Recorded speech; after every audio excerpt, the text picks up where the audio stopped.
లోకానికి. ఒకడు సమస్తము సంపాదించుకుని వాని ప్రాణము పోగొట్టుకుంటే ఏమి ప్రయోజనం వానికి ఏమి ప్రయోజనమో? ఈరోజు చాలా మంది పోతే సస్తే చేస్తాం, ఈ నరకం కంటే ఆ నరకమే మేలే అనుకుంటున్నావేమో.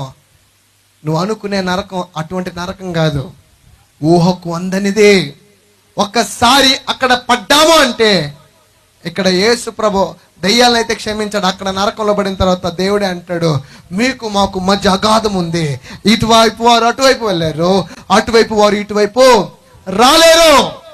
అందుకే అంటాడు, దీపం ఉండగానే ఇల్లు చక్కబెట్టుకో, దీపం ఉండగానే ఇల్లు చక్కబెట్టుకో. సౌలా, ఎలా నన్ను హింసిస్తున్నావు? ఈరోజు ఆత్మదేవుడు మాట్లాడుతున్నాడు. ఈరోజు అదే సౌలులతో ప్రభువు మాట్లాడుతున్న మాట ఏంటో తెలుసా? ఎలా నా సంఘం అనే శరీరాన్ని పాడు చేస్తున్నావు?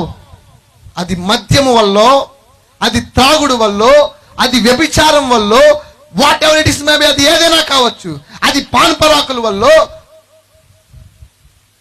అది ఏదైనా కావచ్చు. దేవుని ఆలయాన్ని ఎవరైతే పాడు చేస్తారో దేవుడు వాణ్ణి పాడు చేయక మానడు. మోసపోకుడి, దేవుడు వెక్కిరింపబడ్డు. మనుష్యుడు ఏమి విత్తుతాడో అదే పంట కోయడం ప్రారంభిస్తాడు. టమాటా విత్తనాలు వేసి చిక్కుడుకాయలు కోసే వాళ్ళు చేతులు ఎత్తండి. టమాటా విత్తనాలు వేసి చిక్కుడుకాయల చెట్లు కోస్తారా? టమాటా విత్తనాలు వేస్తే టమాటా చెట్లే